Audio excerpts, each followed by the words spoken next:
Assalamualaikum warahmatullahi wabarakatuh. My name is Devi Saputra. My name is Jessica Ardin Purba. Welcome to my presentation. Hi Josh, I am studying computer networking. Can you explain the basic concepts of computer networking technical? Of course, Revi. So basically, computer networking is a system that connects to or more devices so that they can exchange data. This involves communication protocol, network hardware, and layer in the network model. Speaking of network model, is often heard the UC model and TCP/IP model. What is the difference between the two? Good thing you asked. The OC model is a reference standard with 7 layers, namely physical, data link, network, transportation, presentation, and application.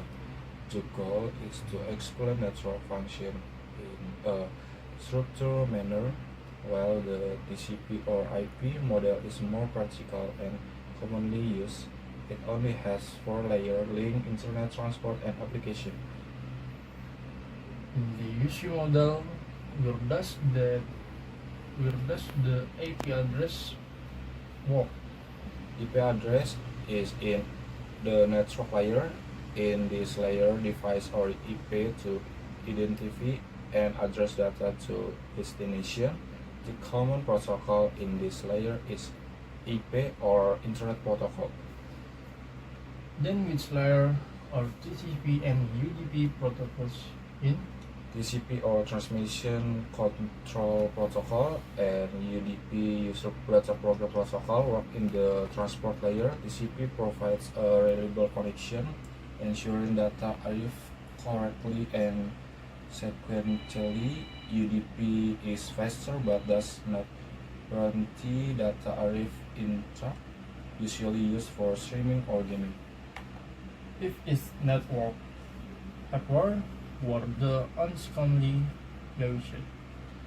There are several important devices. Router to connect different network and manage data routing. Switch to connect device in one local network and send data to the right device. Hubs are familiar to switch but simpler and not as smart and managing data delivery.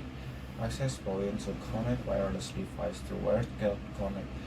Modem to convert digital signal to analog signal or vice versa so that can connect to an ESP.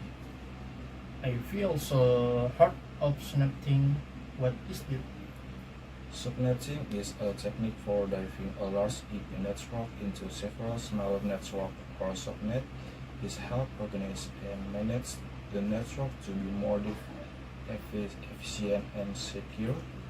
For example, for class CIP 192.168.10 or 24 can be divided into several subnets with longer prefix, for example, or 26. Then how does data reach in destination via the network? Data is packaged in pack. The pack carries a header connecting the source and destination address or IP, as well as other control information. Router and switch process this header to direct the packet to the best path to the destination device. What about the DNS protocol that I often heard about? DNS or Domain Name System is a system that translates easy to remember domain names such as www.google.com into numeric IP address that can be understood by a network device. When you access a website, the device will ask the DNS server to get IP or that domain. If it's network security, what are the important protocols? There are several. SSL or GSL to secure communication on application layer, for example when browsing HTTPS. IP set to secure communication at the network layer. WPA2 or WPA3 for Wi-Fi security, firewall as network traffic filter. Wow, There are so many. Can you give an example practical use? For example, you browse the internet, the computer sends a request to the DNS server to resolve the domain. After getting the IP, the data is patched in TCP or IP page. The page is sent to the local router, then to the ESB. The page the forward through the network to the destination server. The server replies with data that is broken down into packets and sent back to you. All data is arranged by the protocol so that it arrives correctly. Thanks a lot. The explanation is pretty clear. I want to gain configuration network measure. You're welcome, Ravi. If you want, I can teach you how to set up a static IP, subnetting, and basic router configuration. It's fun to learn by practicing directly. Thank you.